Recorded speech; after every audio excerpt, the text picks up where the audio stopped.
Okay, this happens to be the thermostat housing on a Ford Ranger 4.0, and I've seen a couple of videos where they wanted you to take off this whole assembly here, all this crap. I've done this several times because this piece of crap plastic, I just found out you can buy an aluminum one, this guy was telling me.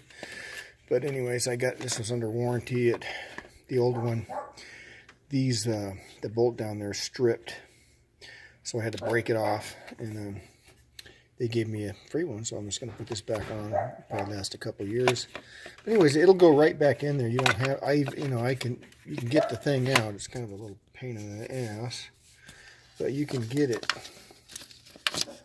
out like that. See, and then you can put all your clips on. Those were a pain in the butt. I be real careful taking those off. It's popped off, and I lost it in between some parts. It took me forever to find it. If you have to order it from Ford, it might take a while, a week or so, what they told me.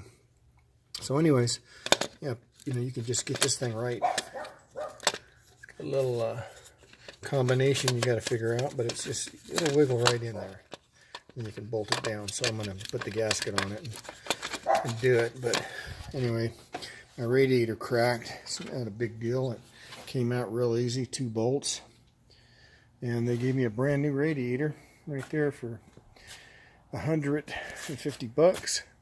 Also, this is for the automatic transmission. I don't have automatic, but you just don't hook them up. I might be able to plumb me something for some weird thing I want to do later. Who knows? Heat up my coffee maker or something. Anyways, put me a Keurig in there.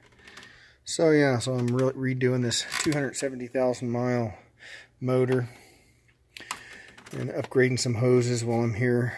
That's why I wanted to get this out again, to get that stupid little bypass hose up in there.